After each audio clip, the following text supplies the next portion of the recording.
Hello friends, super magic રસોઈમાં મિત્રો હું આપનું સ્વાગત કરું છું।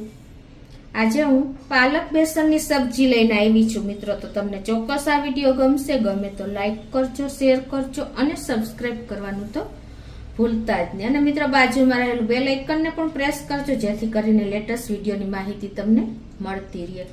તો હવે બનાવવાનું ચાલુ કરીએ। તો હવે આપણે પાલક બેસનની સબ્જીમાં મેં જો 160 ગ્રામ પાલક લીધી છે અને એને ધોઈ નીટ એન્ડ ક્લીન કરી લીધી છે। 1 કપ આપણે બેસન લીધું છે, 2 મીડિયમ સાઈઝના કાંદા, 2 ટમેટા, 10 થી 12 કળી લસણ, 1/2 ઇંચ આદુનો ટુકડો, 2 થી 3 લીલા મરચા તીખા, ખડા મસાલામાં તજ, લવિંગ, એલચી, એલચો અને મરીના દાણા લીધા છે। રૂટીન મસાલામાં લાલ મરચું, હળદર, ધાણા જીરું અને આખું જીરું અને હિંગ લેશું, મીઠું લેશું અને તેલ। તો બનાવવાનું ચાલુ કરીએ। તો પહેલા તો મિત્રો આપણે આ પાલકના જે પાન છે ને એને બ્લાન્ચ કરી લેશું એટલે એનો ગ્રીન કલર એકદમ મેન્ટેન રહે, મેન એ રીઝન છે। તો હવે આપણે ગેસ ઓન કરી અને એક પેનમાં આપણે 1 લીટર જેવું પાણી મૂકી દેશું અને પાણી બોઇલ થવા દેશું।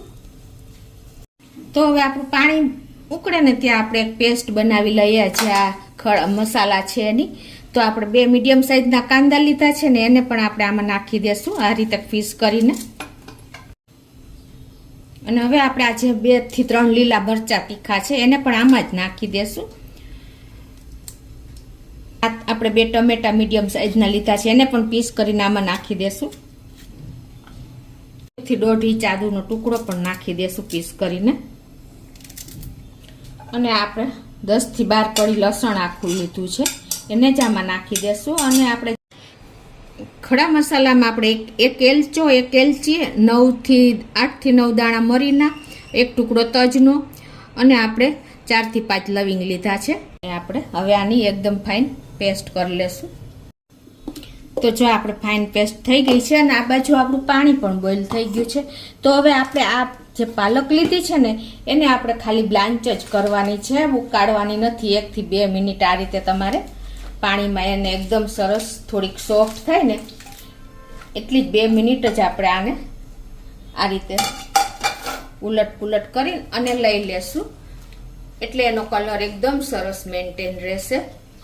નહીતર જો આપણે આ પ્રોસીજર નથી કરતા ને તો એકદમ કલર ડાર્ક થઈ જાય છે અને આપણને આંખોને પણ નથી ગમતો। મિત્રો આંખોને ગમે ને તો આપણને ખાવાની ઈચ્છા થાય છે એટલે નાની નાની આપણે ખાસ બાબત ધ્યાન રાખવાની છે। તો જો 2 મિનિટ જેવું થઈ ગયું છે અને આપણી પાલક પણ એકદમ સોફ્ટ અને સરસ થઈ ગઈ છે। તો હવે આપણે ગેસ બંધ કરી દઈશું અને આને આપણે બહાર લઈને અને સીધી આપણે ઠંડા પાણીમાં નાખશું એટલે એકદમ સરસ એનો કલર મેન્ટેન રહેશે।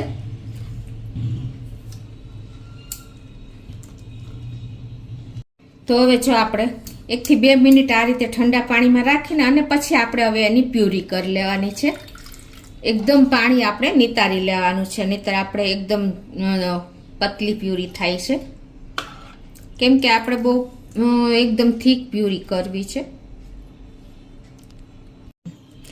તો હવે આને આપણે જો પાણી પણ એકદમ સરસ નીતરી ગયું છે તો એક જારમાં નાખીને અને આપણે આની પ્યુરી કરી લેશું મિક્સર જારમાં। તો આ રીતે જો આપણે પ્યુરી તૈયાર કરી લીધી છે। હવે આપણે જે આ બેસન લીધું છે ને એને આપણે એક બાઉલમાં નાખી દેશું અને આને આપણે જે આ પ્યુરી બનાવી છે ને એનાથી જ આપણે આ તૈયાર કરશું। તો હવે આપણે જે આ પ્યુરી બનાવી છે એ નાખી દેશું અને બેટર સરસ તૈયાર કરી લેશું। જોઈ તો આપણે પાણીનો ઉપયોગ કરશું, એમાં થોડુંક આપણે આ મિક્સર જારમાં જ આપણે પાણી નાખીને અને તૈયાર કરી લેશું।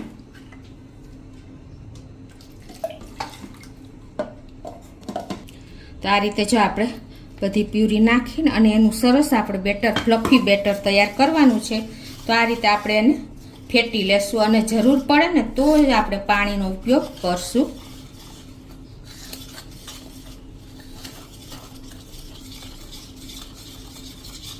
હવે આમાં ટેસ્ટ એકોર્ડિંગ આપણે 1/2 ટીસ્પૂન જેવું મીઠું નાખી દેશું કેમ કે પાલકનો ટેસ્ટ ઓલરેડી સેજ સોલ્ટી જ હોય છે એટલે કેર કરીને આપણે મીઠું નાખવાનું છે ચણાના બેસન ભાગનું જ। તો આ રીતે એને એકદમ આપણે સરસ ફેટી લેવાનું છે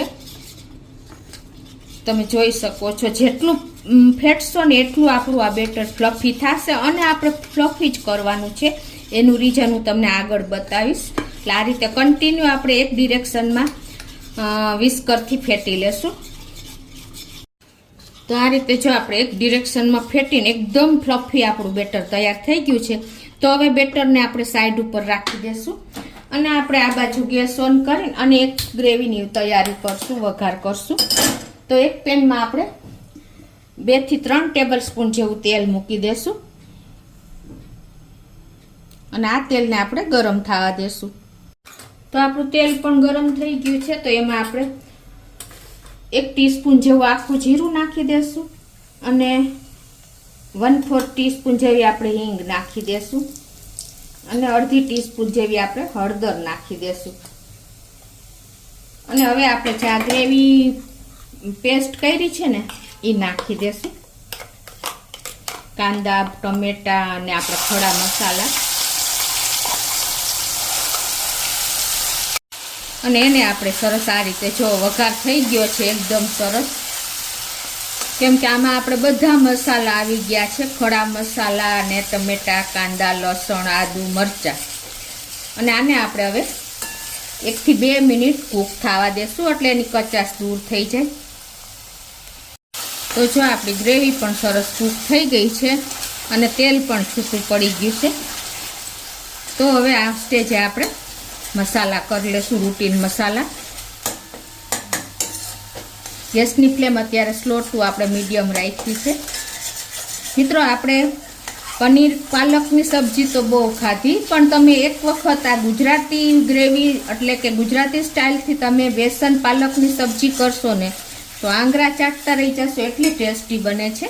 હવે આમાં આપણે 1 ટીસ્પૂન જેવું આપણે કાશ્મીરી લાલ મરચું નાખશું અને એને આપણે આ રીતે મિક્સ કરી લેશું. 2 ટીસ્પૂન જેવું આપણે ધાણા જીરું નાખી દેશું અને મસાલા આ રીતે આપણે કૂક કરી લેશું. આપણે હળદર તો નાખી જ દીધી છે વઘારમાં. અને હવે આમાં આપણે ગ્રેવીના ભાગનું જ મીઠું નાખશું. કેમ કે આપણે બેસનમાં મીઠું નાખ્યું છે તો 1 ટીસ્પૂન જેવું અત્યારે આપણે મીઠું નાખી દેશું. કેમ કે આપણે હજી આમાં પાણી એડ કરશું. અને જુઓ હવે આપણું તેલ પણ છૂટું પડી ગયું છે, તમને ખ્યાલ આવી જતો હશે ગ્રેવીમાંથી.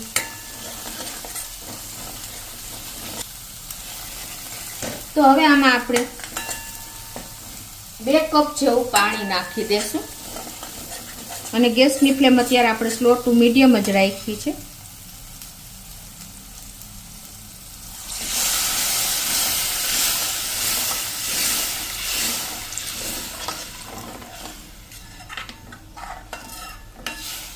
અને હવે આપણે આ પાણીને બોઇલ થવા દેશું. તો આ બાજુ આપણું પાણી પણ જો ગ્રેવી વાળું ઉકળી ગયું છે વઘાર. અને આ બાજુ આપણે જે ફ્લફી કરેલું બેટર છે ને પાલક બેસન, એના આપણે આમાં ડબકા મૂકવાના છે અને ગેસની ફ્લેમ અત્યારે સ્લો ટુ મીડિયમ જ રાખી છે. તો હવે આ રીતે આપણે નાના નાના ડબકા મૂકી દેશું. જો મિત્રો આપણે ડબકા મૂકીને તો સીધા ઉપર આવવા જોઈએ એ રીતે આપણે મૂકવાના છે. એટલું ફ્લફી આપણે બેટર કરવાનું છે. તમને ખ્યાલ આવી જતો હશે. જુઓ આપણે મૂકી છે એટલે તરત જ ઉપર ડબકા આવે છે, તમને ખ્યાલ આવી જાય છે. જુઓ દેખાય છે તમને, એકદમ ઉકળે છે એટલે ખ્યાલ નહીં આવે.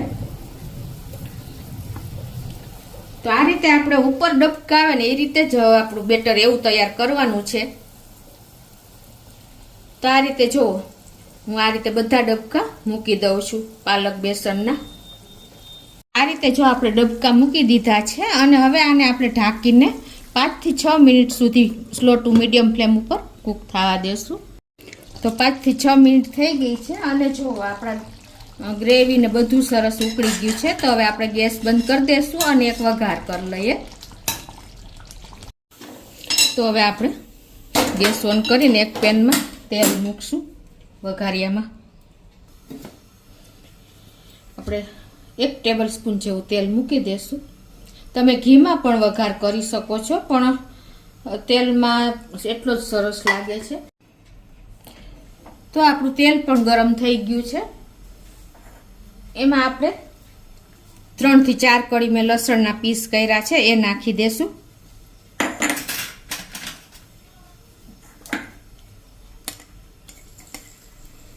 અને એને આપણે ક્રકલ થવા દેશું. અને અડધી ટીસ્પૂન જેવું આપણે લાલ મરચું નાખી દેશું.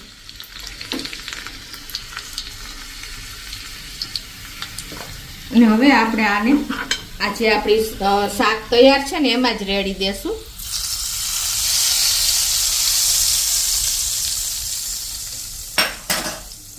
તો મિત્રો એકદમ આપણું ટેસ્ટી અને એકદમ હેલ્ધી એવું આપણું પાલક બેસનનું શાક રેડી છે. તમે જોઈ શકો છો મિત્રો.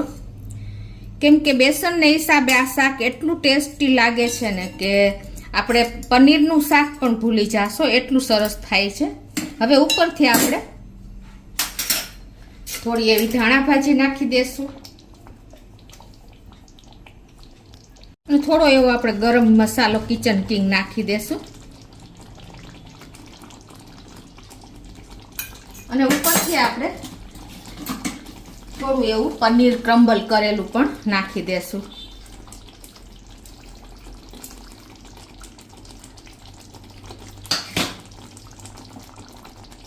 તો મિત્રો આપણું પાલક બેસનની સબ્જી એકદમ રેડી છે. તમે જોઈ શકો છો. તો હવે ગેસ બંધ કરી દેશું. તો હવે આપણે આ સબ્જીને સર્વ કરી દેશું એક બોલમાં.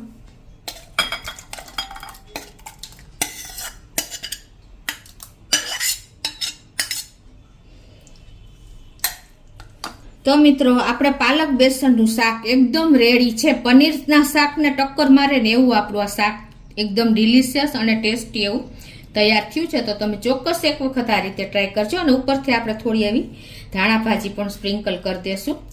તો મિત્રો તમને ચોક્કસ મારો પાલક બેસનની સબ્જીનો વિડીયો ગમે તો લાઈક કરજો, શેર કરજો અને સબસ્ક્રાઈબ કરવાનું તો ભૂલતા જ નહીં.